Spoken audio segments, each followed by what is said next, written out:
Hi everyone, welcome to the Land Down Under Hangout. Our text for tonight is Fourth Wing by Rebecca Yarros. This is a fantasy romance, let's say. Romantasy. Romantasy, as the term goes these days. Cool.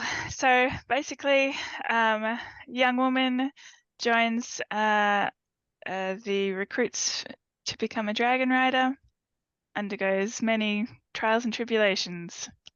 So, since this is David's book, I will throw to him first. Yeah, so I picked this book, unfortunately, and I'm really sorry, after having already read it. I can only give mad props to the author because having taken a step back after burning through it and going, oh man, this is amazing. This is a good light read and stuff. I'm like, how did I not notice every single thing I hated about it? But we'll get but I would even give a brief description, but the pages and pages just in the first couple of chapters of tropes that I managed to just blithely ignore. Fantastic writing on her part there. Yeah. Cool. All right. Chris? Yep. So I mean, I blitzed through it as well, and yeah, mixed feeling on the writing style. It is enjoyable. The plot and setting far more than the writing in places. So Interesting. Eponymous opinions. Shane? I got dragons. I'm happy. It was a good, fun book with good dragons in it. Yeah, it was all right. Alyssa? Yeah, I found it really readable, and that was right after I found the last book really difficult to get through, and so I was very pleased with it. So I didn't notice the downfalls. There was, for the most part, I liked it. I liked the characters. I liked the speed at which it moved. I liked the twist at the end. Lisa? I haven't finished it. It's not a DNF. I'm still reading it and enjoying it. It's a lot longer than I thought it was. So I think I'm just crossed the 50% mark. I'm very much enjoying it. But I'm really puzzled by your saying romantic and light read because yeah, there are some very enjoyable bits, but there's also like horror and violence that's a bit like, well, horror and death. No, there's violence. And so I'm like, I wouldn't have classified it as I mean, it's light horror, like as in it's sort of more like horror-esque. I don't know. Anyway, it's like not but that's like that stuff is I find much heavier, but I'm still enjoying the story. I think I have to agree with Chris. There's aspects of the writing style that I'm like, really? But generally speaking, I'm enjoying the book. And I have a funny anecdote to share, which I don't know if now's the time to do it though. I'm sure the subject will come up. Yeah. Okay, when it comes up, yeah. I'll just share what happened this afternoon, which was quite amusing. Sure. As for me, I, as a few other people did, have blasted through it in like a couple of days. I enjoyed it. It was a lot of fun. Yeah, it's got its flaws for sure. It's not exactly a deep book that's gonna linger with me for a long time, but I enjoyed it, and it does a few interesting things. So I appreciated seeing a disabled protagonist be a badass and do amazing things.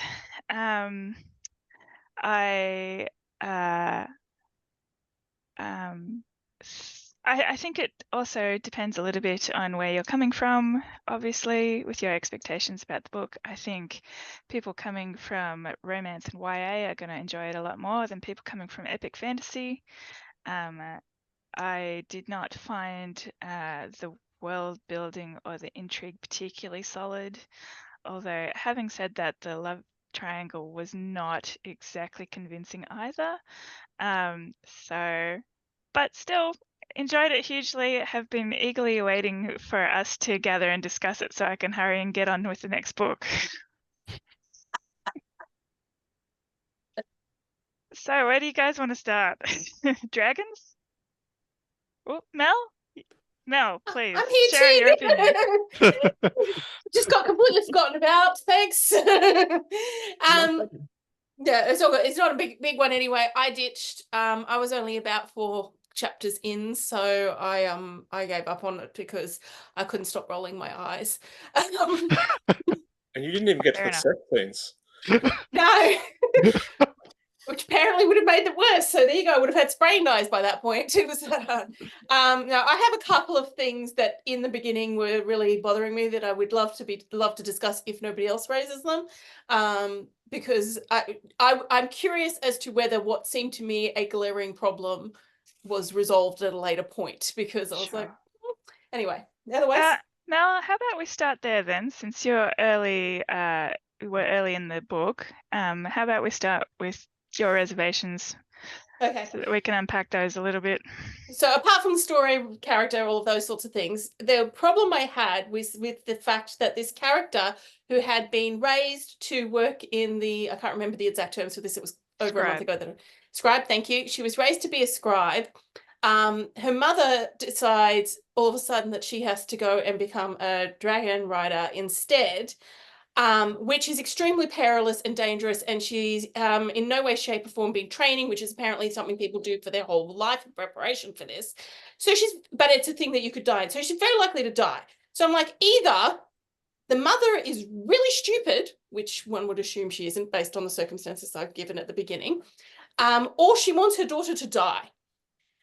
And I'm curious as to whether this was resolved in some way, because I'm like, what the hell was with that? Not really.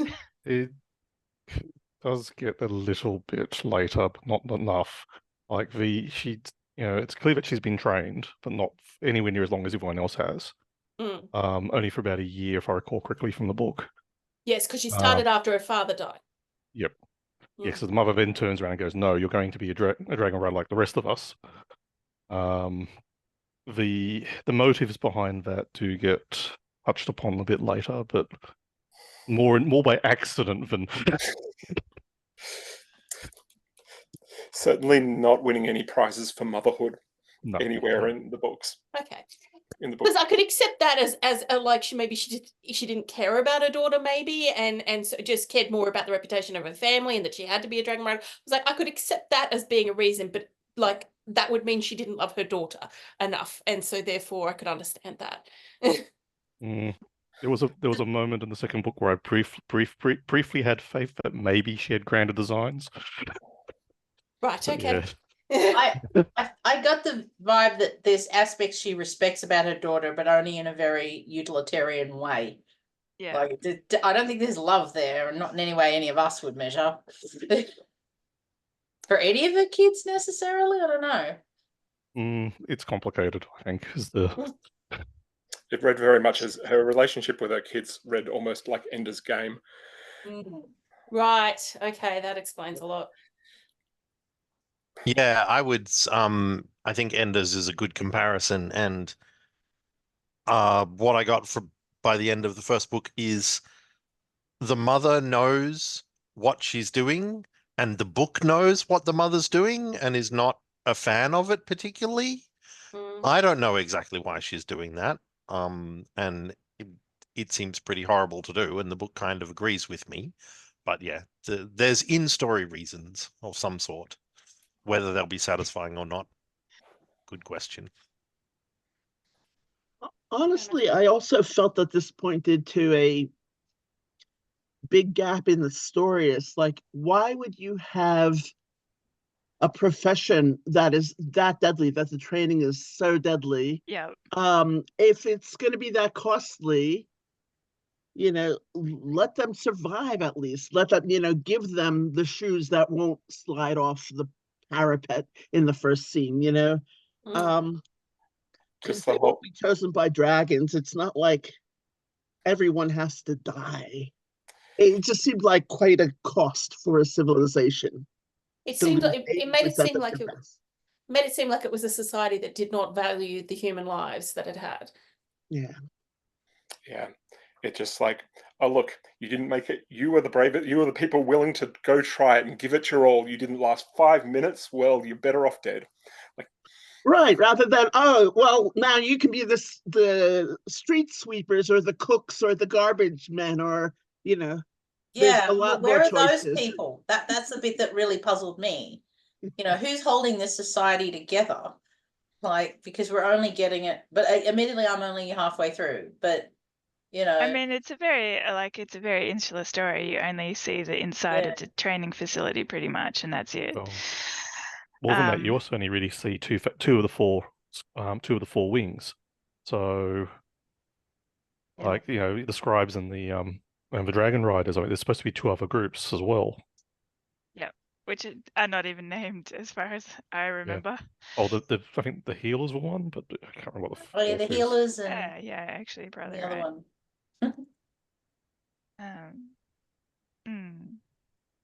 Yeah. And the other problem I had was the fact that she just immediately started ignoring her sister's advice. I was like, okay. I did appreciate that when she's going across the bridge, it's like, okay, blind exposition through mantra.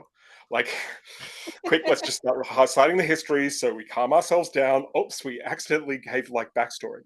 Yeah. I mean, as info dumps go, I kind of respected that one. Yeah, I actually thought it was pretty, not just blatant. It wasn't just blatant. It was very well done. It's like, great, you have a reason for doing this. Yeah. Thinly veiled as it may be. Yeah. I mean, it would have been better if you could, weave it in a bit more subtly. But if you're going to info dump, at least, have a good reason to do that.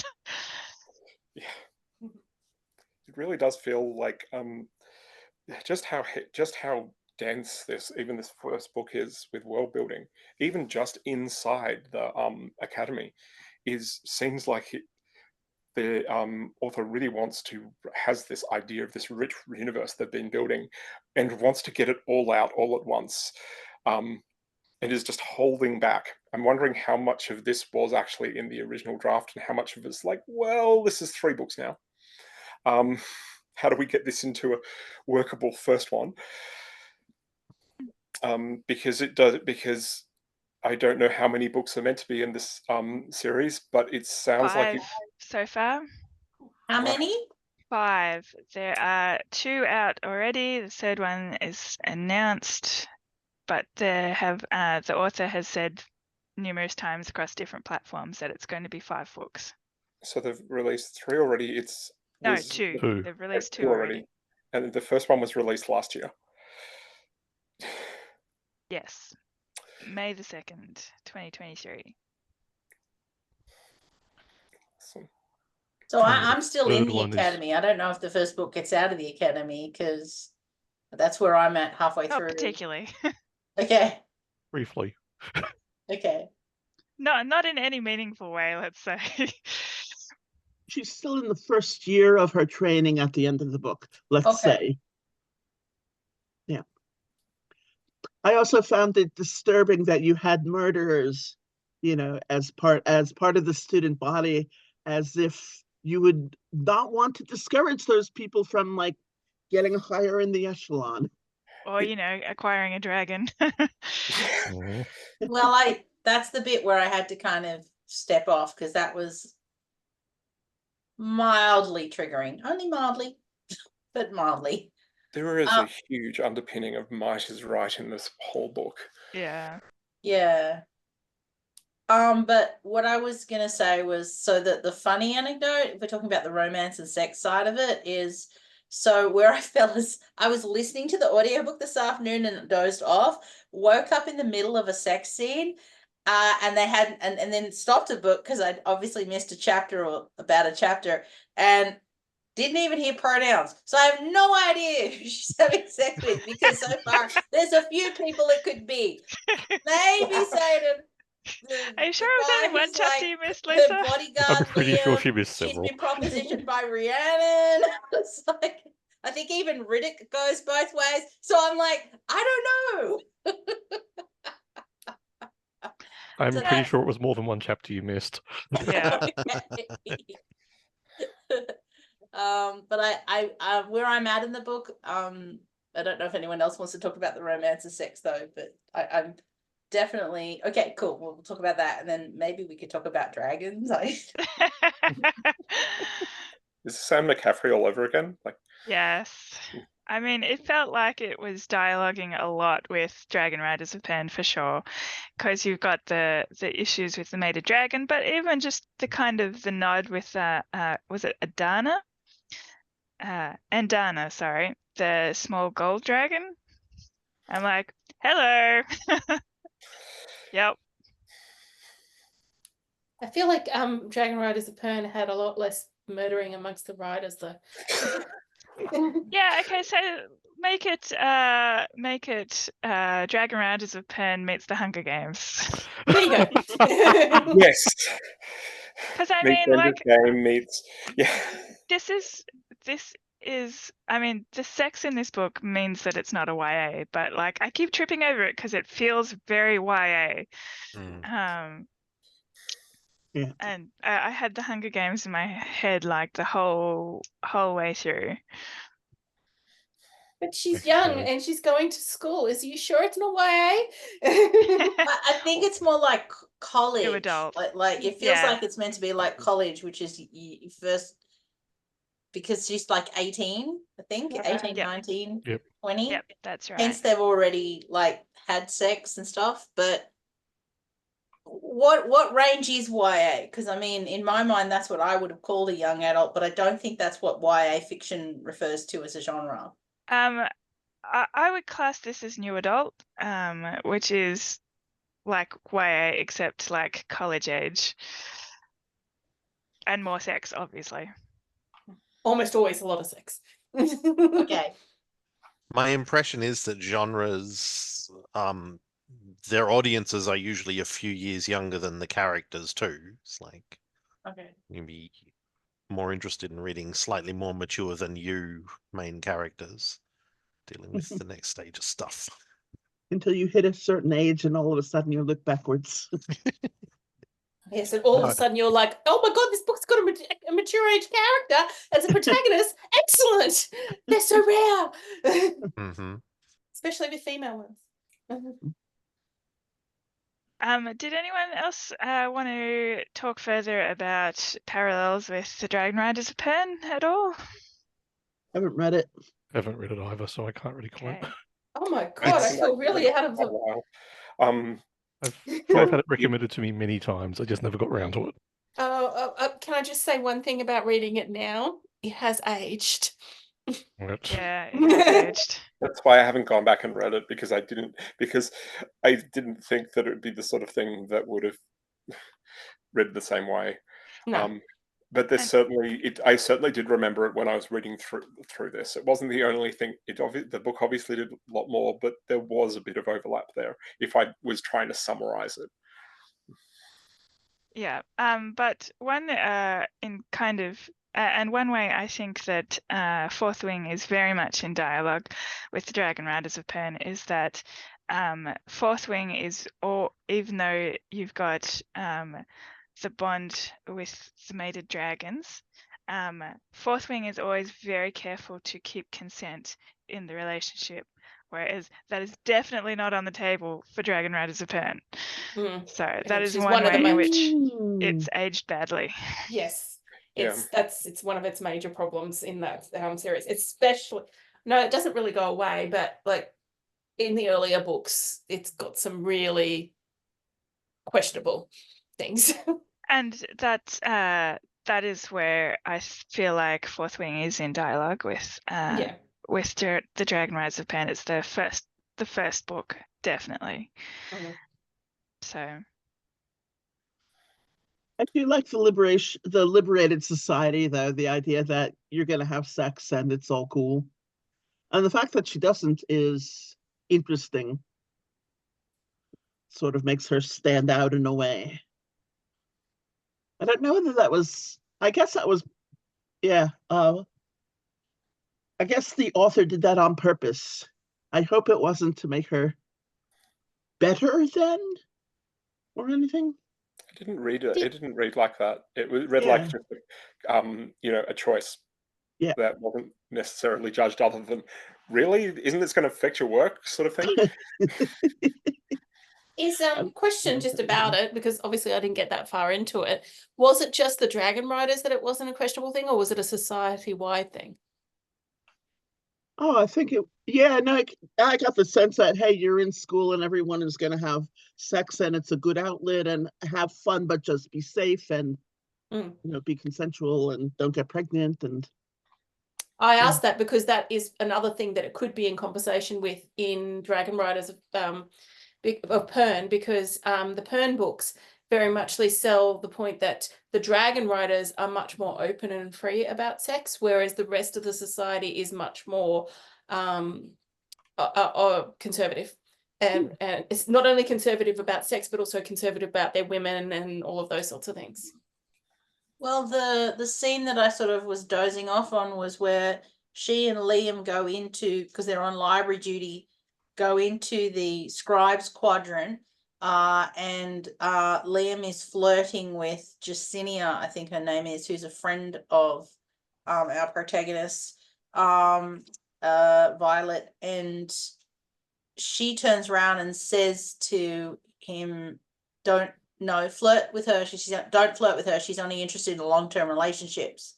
So that first of all indicates that the others are also having sex as well, and that's kind of okay. But that, yeah, there's an element, and the following conversation is definitely an element of, it's not likely to be a long-term relationship when you're going through your training as a dragon rider, because you could be dead tomorrow.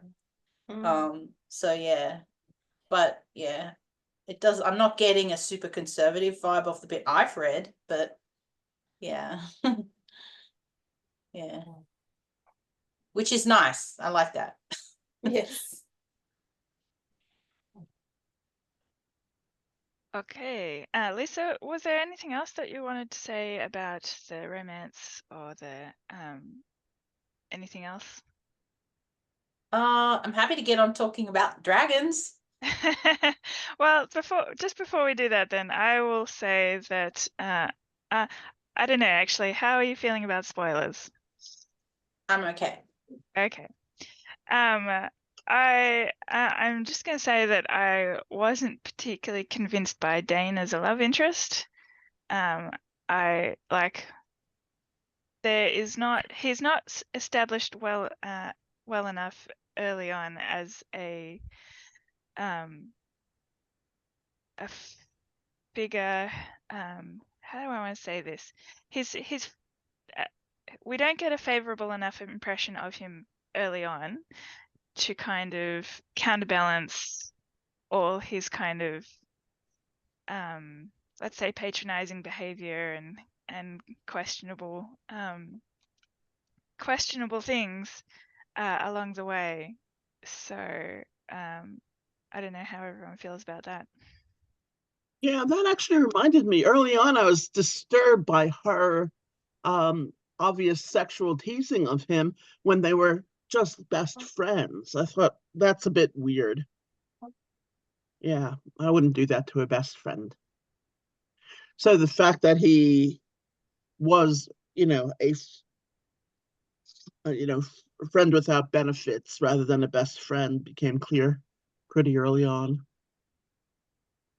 Yeah. I mean, I think she was interested in him, but like was put off by his subsequent behavior. Yeah, I got the feeling that she was actually just actively poking him, kind of like, "Are you there yet? Are you there yet? Are you there yet?" Only after his behavior is actually quite possessive and overly paternalistic. Pretty much from the second she walks in and he sees her there, that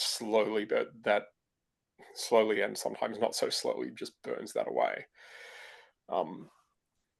So I think that was actually quite deliberate on her part. She's really just like, come on, get over with it. You know this is here. You said that you had wanted to go away to camp. That's fine. We're here now. Was really the way I read it, but I could have missed. That was just the impression I got. I certainly got a similar vibe at the early part of the book. So certainly by the end, I don't think she's really pushing that. But that's another matter entirely. I sort of got the vibe from where I'm up to that she kind of wanted it to be a thing, but not emotionally. Like intellectually, she's like, aren't we supposed to for this to progress to something else? But I don't know that I didn't get that she was actually at any point into him. And then of course he was a bit of an asshole. Understatement. So yeah, if there had been any chance of chemistry, there wasn't for that. But yeah. That does actually make a lot of sense, yeah. It's like, I hadn't actually thought of this, but obviously if this is going to happen, it's going to be with you. Yeah. And I think early on, at least, she thinks that he's objectively cute. And like, oh, the older guy, he's off at college. We were friends, sure, yep, that's and when she sees him, she definitely notices him physically, but interaction wise, yeah, no, nothing going on. I've never heard someone be damned with faint praise so badly as objectively cute. Well, Oh, dear. yes. Hilarious. All right, shall we dragon then? You'd like to go first? I can start with, it's like, look, our whole world, you're weak. Our whole world is about power and how powerful our dragon is. How powerful our dragon is. How powerful our dragon is. Fine, I got the biggest one and I got another one to spare. Come at me. I mean, it was a bit overboard. Like one of the two, I would see in any other book would be like, oh yes, and unexpectedly, which is kind of expected because it's the protagonist in first person, it's like biggest, most badass ancient dragon ever, or the dragon no one has heard of, and that is weird and that is unexpected and stuff like that. But both at the same time, wow. And the reaction to this is everyone's going to kill you now. It's like, what? Like, it's did you not see what happened the first time they all met up with that other dragon toasting someone? Like,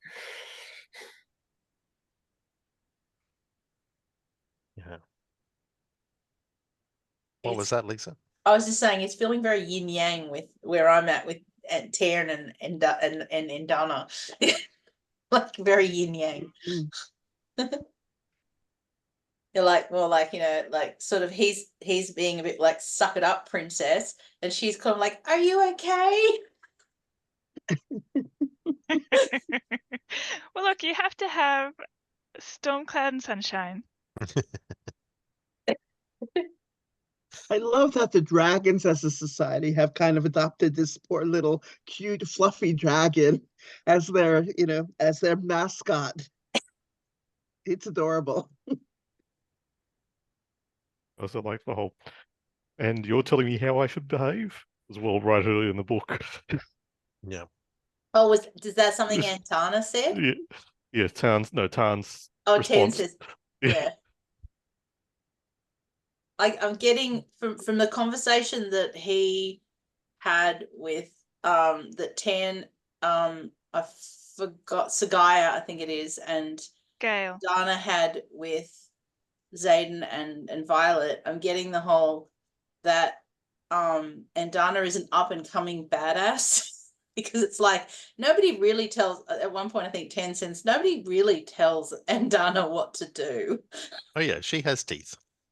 Oh well. Yeah. Coming back, go for it. No, it's all right. It wasn't important. Please continue. Coming back to the murderer, the school being really casual about the deaths of their student dragon riders. I saw two things sort of happening there, and I liked What I got by the end is that what is important, or what is rare, is the dragons picking one of the humans and going. And so throwing ridiculous numbers of kids at it is a fine trade as far as this society goes if they get enough kids picked by dragons to keep their armies going. And so I liked the author doing what dragons want may possibly be completely alien to what we would be after. And the other thing, the other side of that, is this society running the school, spoilers here, is completely wrong about what the dragons want, as far as I can tell right now. There's sometimes unpredictable death. Ergo, we presume the dragons are vicious and bloodthirsty and only want strength. And more detailed spoilers. What was the phrase? When Violet questions why he chose her, like she's not strong like the others, and he says courage is strength, I think. And so yeah, they've taken, the human school has taken just the very narrowest of interpretations and thinks the dragons are deadly and fickle and can't really understand why. So whatever, just try to survive till they pick you. But that's not how the dragons see the school. I got the impression that it also was a bit personal to the dragons. Like some of them are very, very violent or motivated that way, it seems. That's particularly clear in the second book. But the 10 is definitely the elder grumpy wise dragon, in my opinion. He's been there more than enough times, and he's got his own motivations. I got the idea that Turn is pretty much able to given his position, is able to get away with picking someone who is otherwise seen as weak because he can just bite the head off any other dragon that thinks that they can come mess with him. It's not to say that the dragons are all like unthinking or anything like that. They do definitely have their own society where they do definitely have different goals and stuff, and things like that. The fact it's up to the fact it's just totally opaque as to which dragons turn up, why there are less turning up, and no one has any idea. We're just like, oh well, better keep going with our war. And the dragons won't tell anyone because it's, why would we tell the meat is pretty much how it reads sometimes. And how dare you ask? Sure, we're psychically bonded, but yeah, so there is definitely that disconnect. The dragons are definitely getting something different out of this than the riders are, and the dragons won't. And it's very opaque as to what the dragons are getting out of this and why they're choosing to do this at all. They do not seem to like being asked.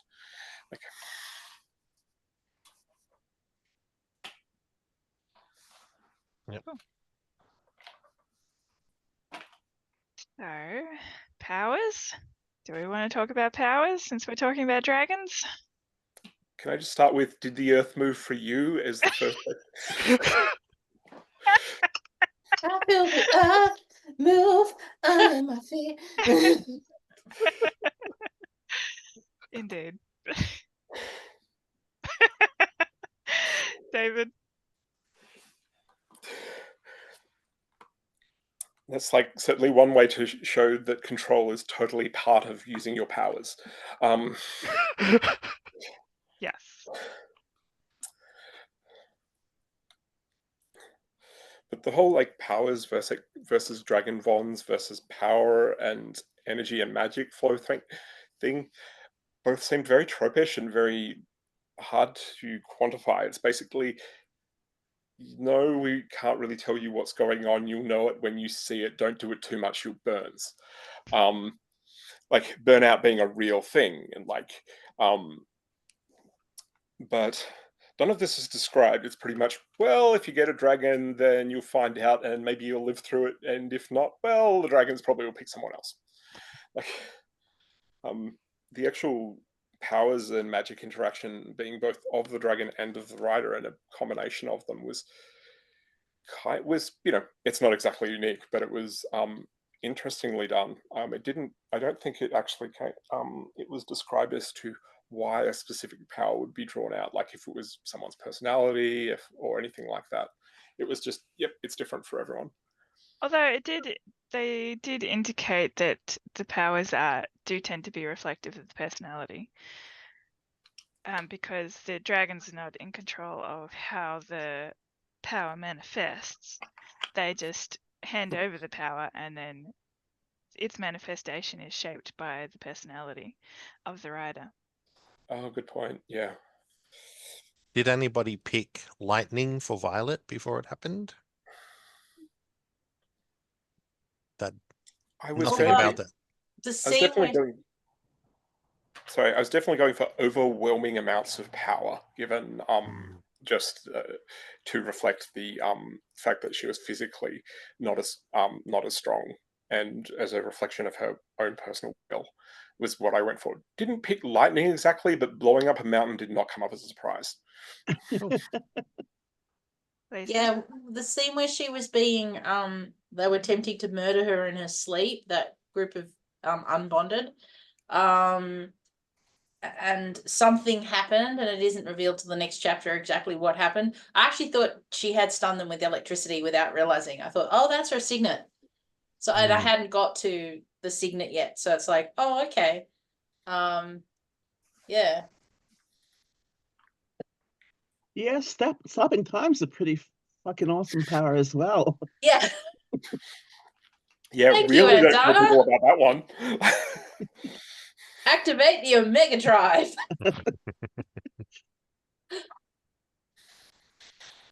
It's like, so she can blow up mountains and stop time. If only she could control these things, then she'd be fine. We're back to like Empire Strikes Back again. Yes. Control your powers. Which, admittedly, if she's being fed that much power, then it's not probably that unsurprising that maybe she's having a hard time controlling it. Like, Given that, I think that comes into we've got a disabled protagonist, and that the dragons, and certainly her mother, seeing that just how strong she is in that. Like, there's that comment her mother makes quite early on, and she experiences more pain before breakfast than like before, than you experience, like, in weeks or something. Yeah. Yeah. David, I'm glad to hear that you had that the immense power fit for you, because my read of Violet before then was very careful, very strategic, very measured, looking at the angles and working out the players and everything. And so I hadn't picked up on that part of her character, but it was clearly intended to be there. Yeah, cool. The way I read her character was that basically she has to fight for everything. She's very careful and considered because it costs her so much more for the smallest thing. Yeah. So I got the feeling she was already exercising quite a lot of power. It just cost her a lot more for day-to-day things than other people.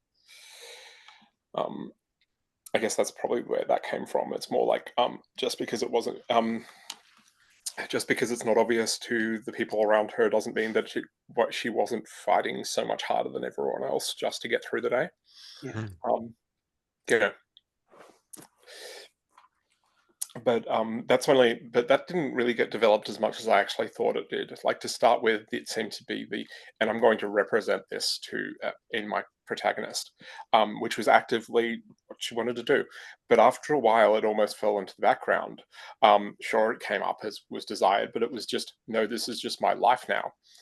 To the point that it seemed, you're right, it wasn't actually harped on. It just was like assumed that, yeah, of course we mentioned that and we brought it up and we described what it's like. So you're just going to realize that this character burns through the pain every single day, and so we're not going to mention it, which I could totally understand, being a way that you wouldn't want to. The author might not want to just have this. This is the only part of this character. They're actually this entire other person that's hasn't got anything to do with that.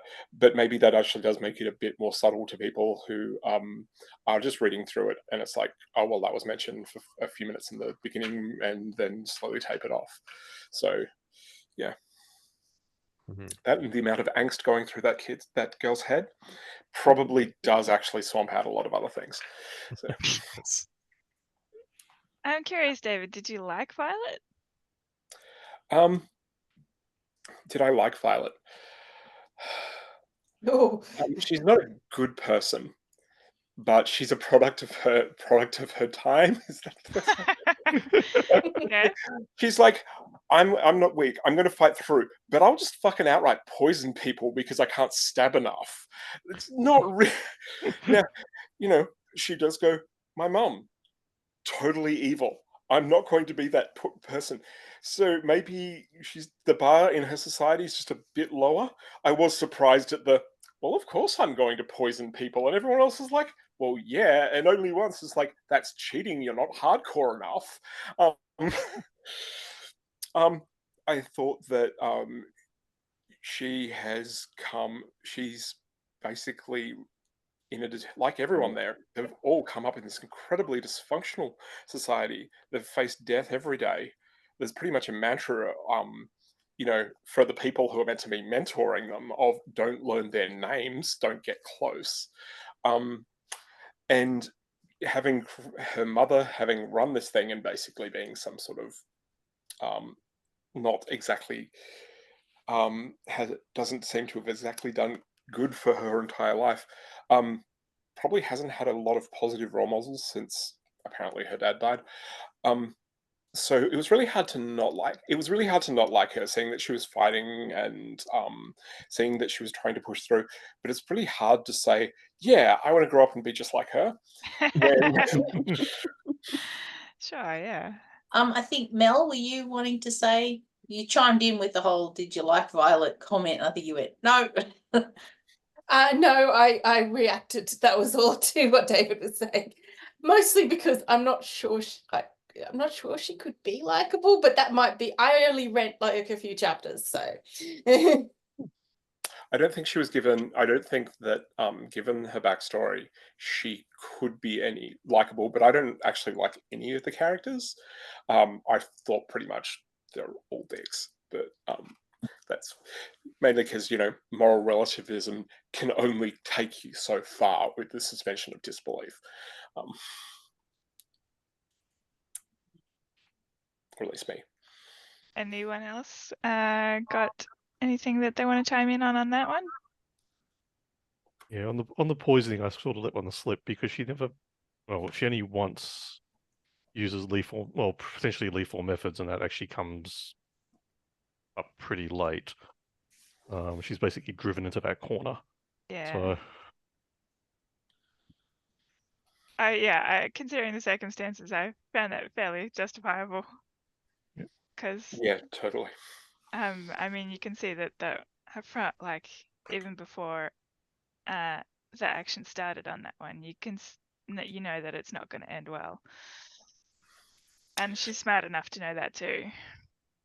What actually surprised me, now that you come to mention it, it's not actually her use of poisoning in the context. Like she's being a lot less vicious than other people. This is a long honed skill before she was going to be a dragon rider. She just go, I'm a scribe and I'm just going to poison some shit. And yeah, I've got lots of practice at this. Where did she get this skill? Where was she using it? Read it more as not she had the practice, she had the knowledge. Yeah, I agree. And put it very hastily into practice. Oh, okay. I got the idea she had the actual practice. No. Like being a scribe, she'll know her herbalism presumably, and also being chronically ill. But as it kind of comes up like throughout that she doesn't have the skill because she hasn't got a hang of the dosage the dosages. And so the timing of the effects is not always what she hopes for. And so that is where you see that it's not that she has the skill, it's just that she has the knowledge. Yeah, I guess if she was really that blatant about it, she wouldn't be trying to there'd just be people dropping dead all around her from snarky looks. I mean, there was that, like, she obviously was trying to cover her tracks because she did poison like a bunch of people once to kind of cover it up, to make it look like it wasn't just that one person. Yeah, But like a bunch of people got food poisoning. they all had the flu at the same time. Yeah. That's it, yeah. I at times I really kind of was interested in her internal dialogue. Is that the right word? Internal dialogue. When she's like sort of being cluey and trying to nut things out, but then at other times it just really irritated me, and I was just like, "Oh, get on with the story already!" Like there was definitely bits where I was not enjoying felt like teenage angst, and it's like yes, okay, people who are 18 still have angst, people who are 54 still have angst, but it was just I don't know. That was the bit that I thought was a bit clumsy earlier on, and I'm in the story enough now that I'm sort of reading through those bits, but it was like maybe it relates to world building or set design, like how you set up the story, but I just didn't think that was done very well. Yeah. Yeah, I'll drop it now. I did say I found the writing not great in places. And it is largely around the angsty, romancy sex scenes. It's just, yeah, come on. I mean, maybe they were from one point of view, maybe that is an actual internal monologue. Maybe there is that much angst in her head just normally. Maybe we all like that. People do circle around and stuff. It doesn't need to come out on the page quite as much, or at least I found I would have gotten through it a bit easier. That actually kind of graded, but I also know I have a very low tolerance for teenage angst. Yeah. I wonder why. It's a mystery. One for the ages. Yep. Did anyone else want to chime in on style while we're here? Just on the narrator's voice and that very angsty point of view. Yeah, I found it hard work at first, and then sort of got okay and got a flow, and then the final climactic fight just thunked dead for me at one point, where she turns around and looks at the battlefield and describes opinions about all of these other people, and I presume it's meant to be like just laying out the stakes and how important and how climactic this is, and I'm like, no, I know that you've established that. I don't want to see how Done with it already. That's right. Move. Yeah. I did find myself by the end actually, I would listen to the audiobook, not read it. I did actually end up skipping through some of the sex scenes because they were getting quite repetitive. Yeah, and It's like I'd skip through a few minutes and it's like, yep, still at it. Skip through. I'm quite glad you said that actually, because that was actually my biggest complaint reading through it was very repetitive. Like she describes everything in the same tone, same words, every time. At least that's what it felt like. And it's just like, great, yeah, you gave it to me last time. Skip. I mean, admittedly, it's not me having the psychic dragon sex, so maybe I would be just repeating the same thing over and over in my head as well. Yeah, very literal monologue. Sorry. God, she's gone. Sorry about that. That was just an image I didn't need, David. The important thing is not to visualize. Yeah. Yeah. And I mean, given that the book is like 650 pages, more or less, you probably could have cut back a bit. Right. Oh, that's what I wanted to ask. can we just get a quick survey of like how people consumed it? Because we usually have a bit of a discussion about like what the audiobook was like and that sort of thing. So were there people here that listened to it on audio? Yeah, Lisa? I'm doing both actually. Okay, and David, obviously. Yeah. Burn through it on audio. Everyone else did paper or ebook, presumably. Ebook. Ebook. I did audio, but again, I didn't listen to enough to really have an opinion. Sure. What was the narrator like? Any good? Actually, I actually liked the narrator. There's two narrators, one for Zayden and one for Violet. Oh. I actually didn't mind Violet. Zayden's only comes up quite later in the book because it would obviously actually give a fair bit away to actually show his first person point of view when that's actually quite veiled from Violet, which I actually kind of appreciated. I really did not like Zayden's narrator. It was probably a great pick if we're looking for a bodice ripper. Okay. Like his dark, I mean, and I am a straight guy, like his dark gravelly voice did nothing for me. Oh, baby.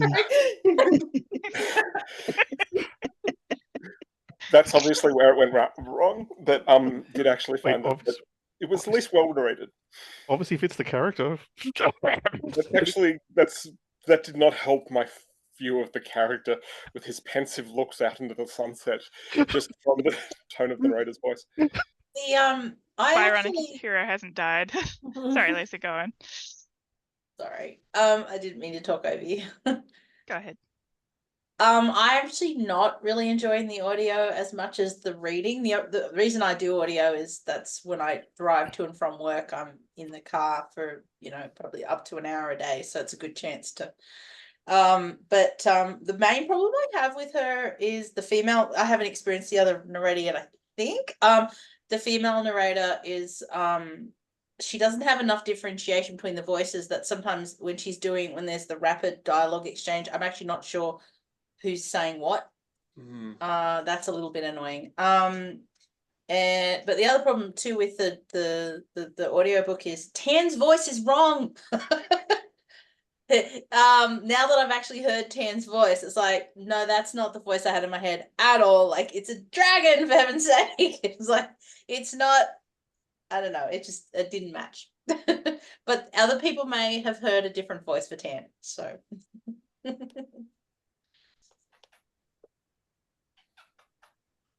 I didn't get far enough. Yeah, he doesn't crop up until a fair ways in. I feel like if I'd gotten to the dragon sooner, I might have lasted longer. Definitely the bit where they're Dragons just getting to know each other is quite funny. I would recommend just jumping to that chapter and reading the exchange between her dragon and her because it's funny. Particularly if you Dragons. like snark. The dragons carried the book quite well. Actually, I do remember. I forget what scene it was, but just after we properly met the dragons, and I was like, oh yeah, now I like how this is flowing. And then we went away from the dragons for a couple of scenes, and I'm like, oh. Bring back the dragons.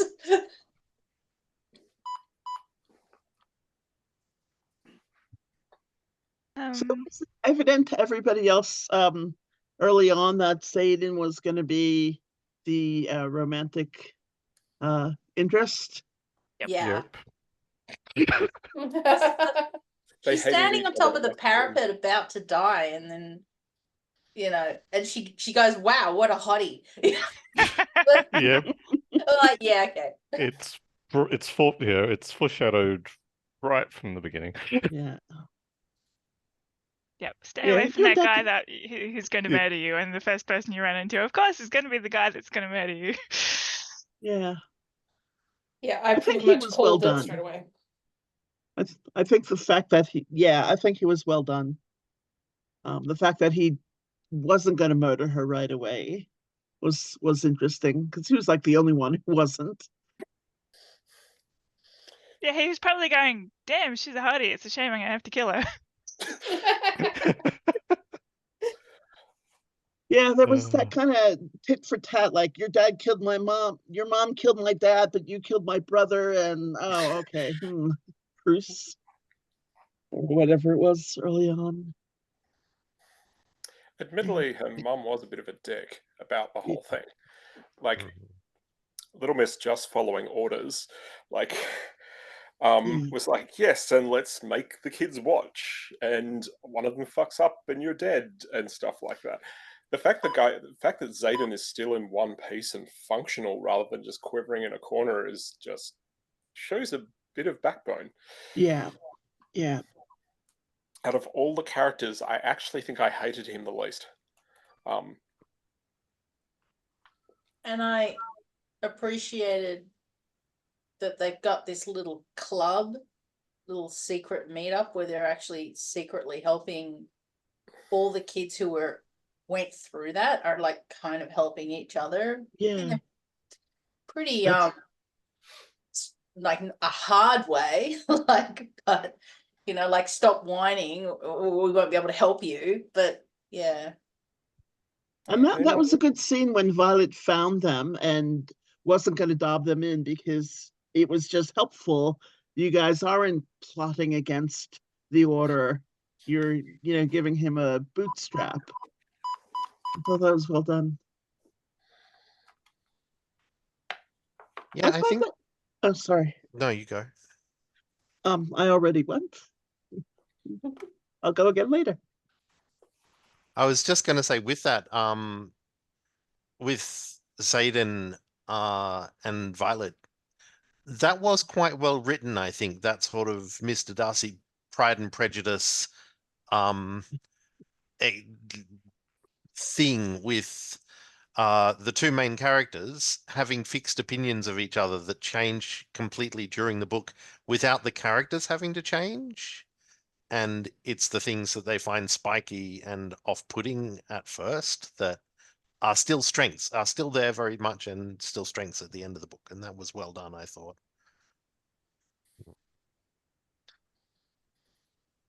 I was going to say that, unlike David, I find that I don't dislike characters. It didn't occur to me to dislike anybody except the, murderous ones. Jack. By default. Jack. It's not Jack.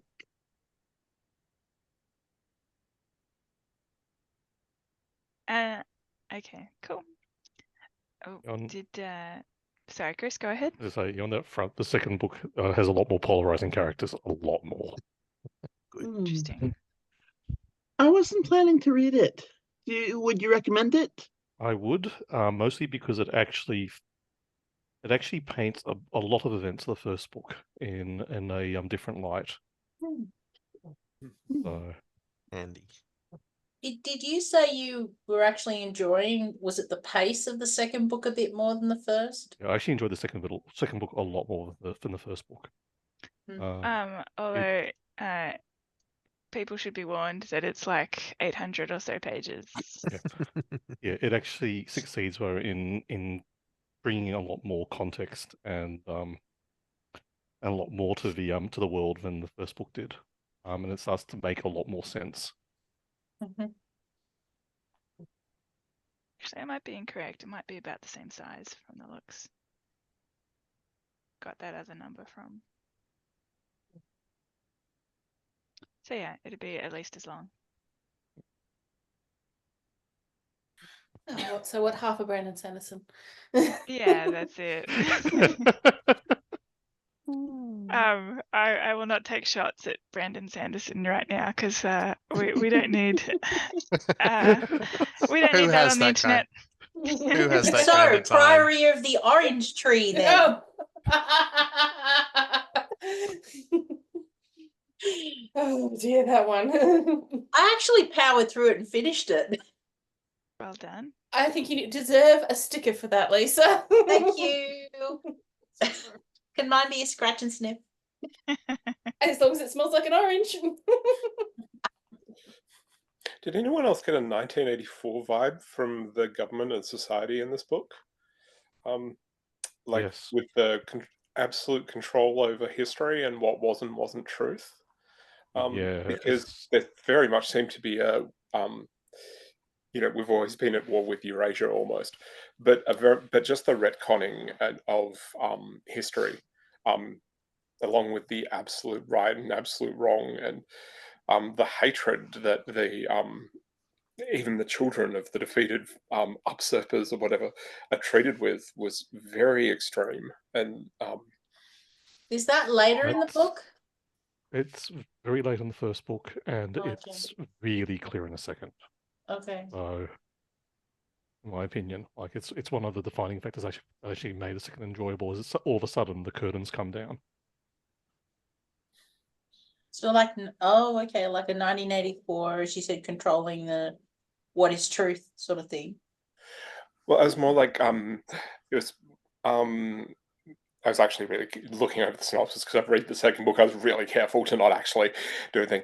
Just even when you go from the point of view of Zayden, who is started off as portrayed as he's basically the lead troublemaker that is allowed to live, and even when it's like, yeah, okay, so they were meant to, so there was maybe it's not quite like that, but eventually it's like, no, really, they're just actually the children of these other people, but the even the official story, even as she's going through this first year, is that no, they're the Forsaken ones, they're the evil ones. Where that's actually obviously not the case, but it is so set in stone that this is absolutely how it is, and it's got the idea that their whole society seems to actually be built around this.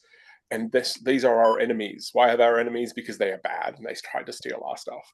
It's just the way it comes across. I mean, maybe it's because it's a military-ish sort of academy. There's not a lot of, I could see why they might want to encourage, any sort of shades of grey when it comes to the people are going to go out and fighting and stuff like that. But like even near the end of the book where they're facing off against the Venom and things like that, it's very obvious at that point that the entire society is what the entire society has been told and continues to be told is very different from the reality. There's a very tight hold on information and even truth. Like there's massive amounts of there's huge penalties for having banned books.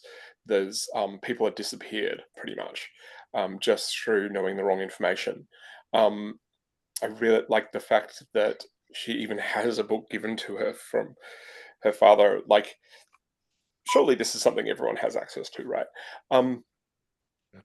That is Even as the what- most privileged, even as a daughter of a really privileged person, she is,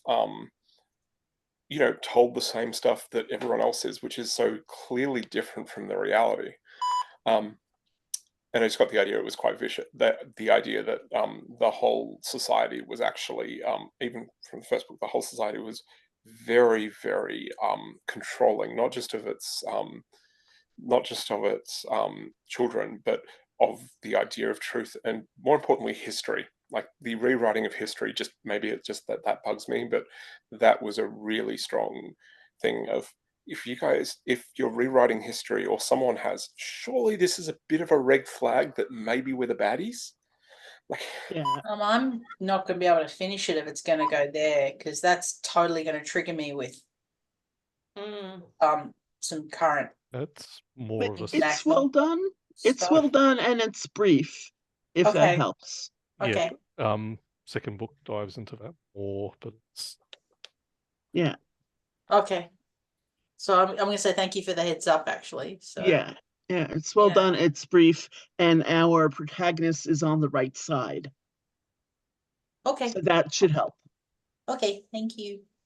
Yeah. I was going to ask a question about the dragons. I was trying to think while we were talking about them earlier. Has anybody read His Majesty's Dragon and that series by Naomi I've read the Novik? first one. Read what? His His Majesty's Dragon by Naomi Novik. So good. So good. I was wondering how because obviously the thing that strikes me as a similarity there is that the dragons are being used for war. In Pern, they're used for it's war, but it's not war. And I was wondering how the fighting styles have changed between that book and this book, because there's similarities in what you've described right so far to the Pern books. Yeah.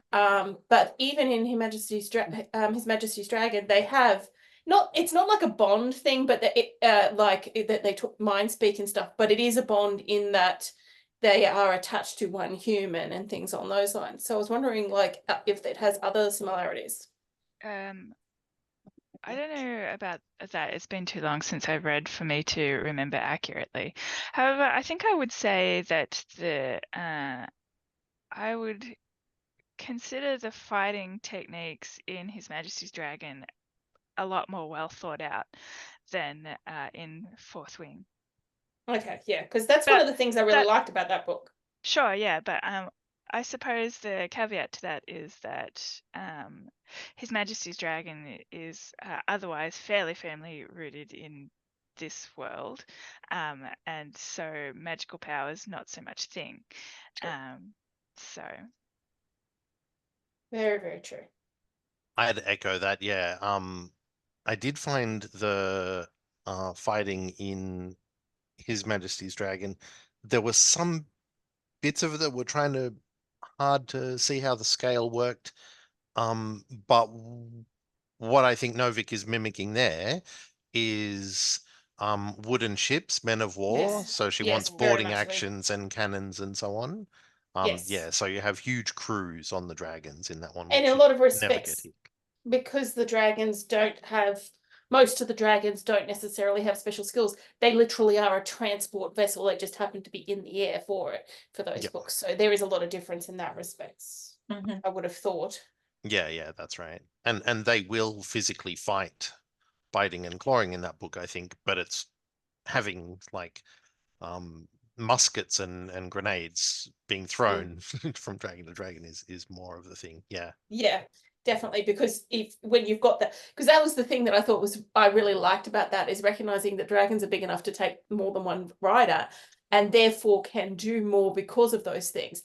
And that changes your way of flying, because instead of having just one rider who's clinging to your back, who doesn't sit, I always question the purpose for that circumstance. Whereas with His Majesty Dragon, the riders, not just the rider who's like the one that has the bond, but all of the ones who are on the dragons serve a purpose as part of the war fighting effort, and makes a lot of sense in that respect, which is one of the reasons why that one is one of the ones I hold up as excellent use of dragons in war. yeah, the world building is a lot more solid for sure. And I'm reminded in one of those books, when Temeraire is going through the more structured training. Yes. And not liking it at all, because he is much more agile, much smarter and more capable. And most of the dragons there are like, no, we act like transports and you fly predictably and you stay in formation and you stay on the rails, you silly young thing. And that's an interesting tension with our main character. Yeah. Yeah, no, it was always a very good one, because he was not wrong, but also not right at the same time, because there's a difference between I can make a difference and I can do something at one point, but in war, it's important that everybody knows where everybody else is, because we are an effort together. So yeah, it was always an interesting part of that story. Yeah, Sorry, yeah. I'm a big fan of Temeraire. No, that is fine. I feel like that does actually kind of show up some of the flaw in Fourth Wing, because they don't like have any kind of cohesive strategy. It's just everyone goes in and fights, basically. Oh dear. Yeah, so Oh dear. it's not really, and I mean there's some coordination, because Ten and Scale have obviously got their bond, so you've got some communication there. But like, those are two dragons out of like however many are in the battle, and like that's just not. Yeah. Who could see that coming out of a thing where everyone's fighting neck and neck to try and get a dragon? Like, yeah, it's like a very individualistic story for sure. It's not a war. It's not a battle. It's a melee. Well, sorry, Lisa. Oh, I checked, and the 4 quadrants are actually scribe, dragon riders, the healers and infantry. So I'm wondering, infantry put in a show either later in the book or in the next book. Not in this book. They get a Uh, very mild show in the next book. they show up a bit. We don't meet any of them in this book, but there's talk about the dragons stationed on the border, sometimes having to pull back, and they talk about how much extra pressure that's putting on the infantry, and how the dragons want to stay in one of the fights to try and keep the infantry alive and stuff. Yeah. Mhm. With the way the fighting goes, I am reminded of a very, very old memory of playing basketball in high school, or soccer in high school, where there was this one kid, Rusty, and if Rusty was on your team, the only tactic you needed was get the ball to Rusty and wait for him to score a goal, and then come back and be ready for the kickoff again and try and get it off the opposition. And the fighting feels a bit like, oh, Violet can do lightning storms? Okay, everybody, kick back. Actually almost felt like the entire interplay during battle between Violet and Jen was basically, holy shit, I'm in the middle of a battle. I've brought my little pet chihuahua in my handbag again. For God's sake, where's she gone now?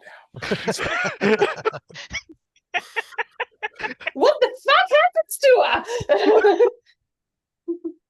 I'm Okay, assuming don't she's tell me, don't tell okay. me. Am I assuming she's okay? Oh yeah, but just running off down the street, sniffing other dogs, climbing a tree. It's like, but we're in the middle of a battle. I'm Get so back in glad the you chose a purse. chihuahua for that analogy. Is so what you're saying is she's basically a railgun? Is that what happens here? It's actually kind of that. She's a bit younger than Turn. Oh no, I mean to say that Violet turns into a railgun. I think it's more she has her own will, and maybe her Like with dragon's the not quite lightning? used to that. Or No, it's there's less definitely about Violet's powers as her independence compared to quite possibly many other dragon riders. Okay. yeah, but that's also an asset. As I take it as well. Her quick thinking helps keep them all alive more times than not. So That's mostly because she's the protagonist, though. yes. Yeah, well, the protagonist factor aside. Wouldn't it be nice if, like, in real war, you knew who the protagonist was? For sure. That feels like in red shirts, isn't it? Follow the story. Okay, who's the protagonist? There they are. Oh crap, Yes. I'm wearing a red uniform.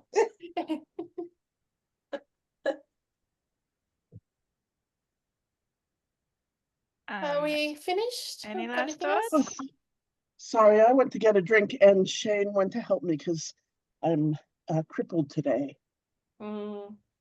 Ooh, Yeah. I had you a need lot to more learn thoughts, dragon but I training. thought that we'd be here all night. What's that, David? I have a lot more thoughts, but we'll be here all night. I'd hear a few more. Yeah. If there are Two any more. that you'd like to share? I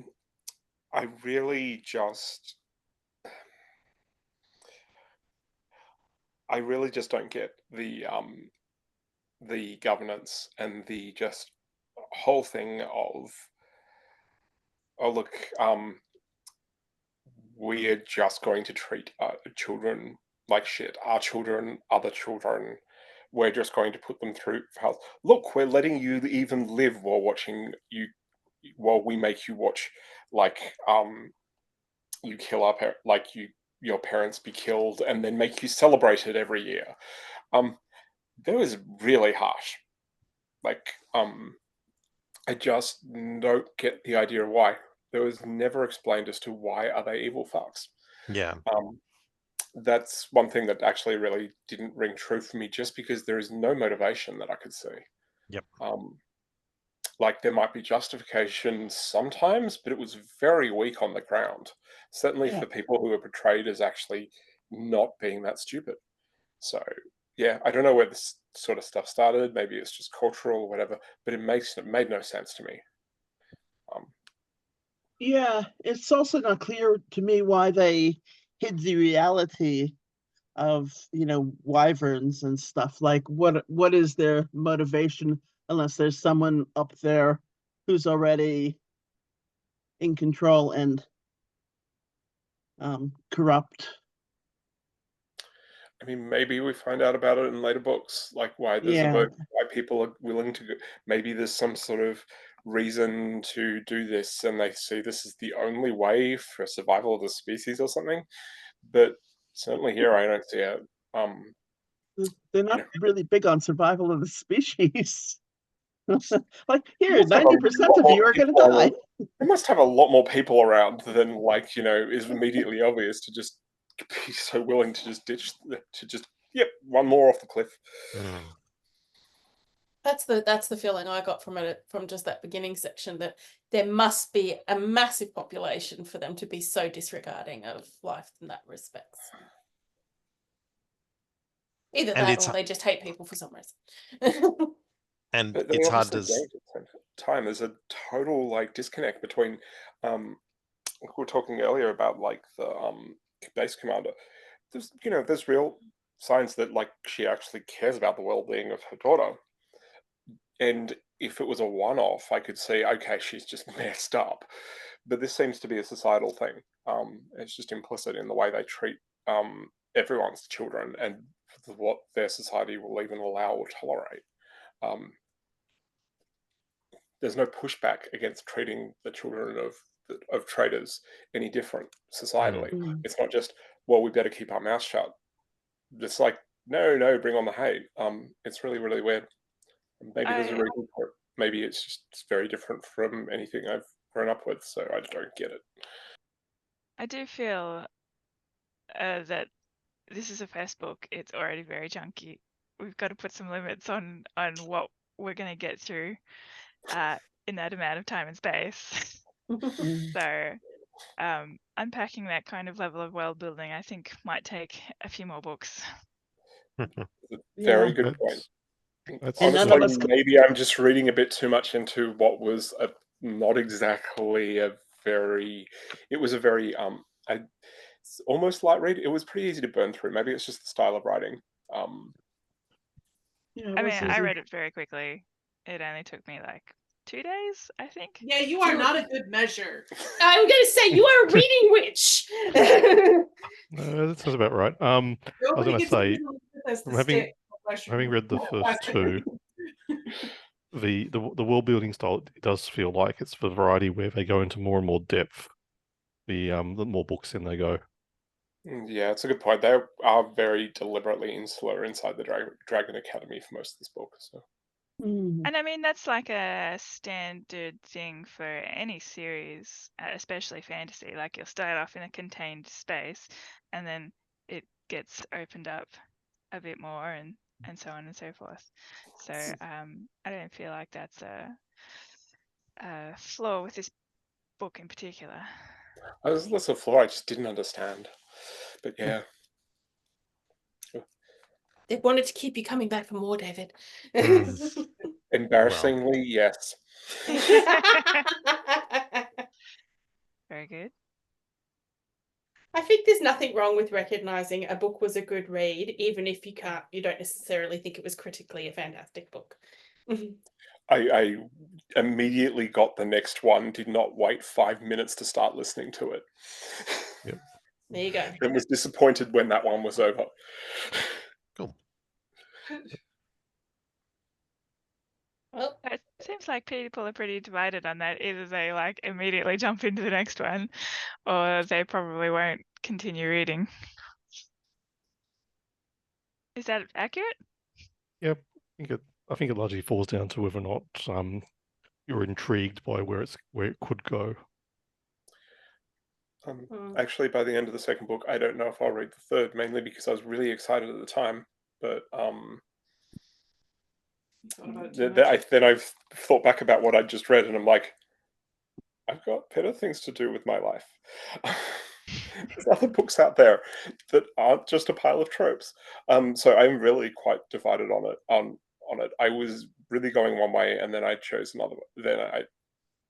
No, I think I'm done. I think that Okay. really what I liked about it was maybe the journey rather than any content at all. Fair enough. Does anyone have further thoughts that they would like to add? Can I skip ahead and ask about the next book? Has anybody read all of the Murderbot series so far? Oh, you're asking about the next book for book club rather than the next book in the series? Right, next book in book club. Yeah. So our next book is, in fact, Murderbot. Martha Wells' System Collapse. Yep. I've got a copy here, if you can see it from the fuzzing. look at that. Oh, very nice. Yeah. That is the 7th book in the Murderbot series. Has apologies. anybody besides me and Shane already read them all? And I mean- just have Alyssa, to let's read just it? wrap up the video before we go ahead with that sort of discussion. No worries. So thank you anybody who was watching, and we'll see you next time.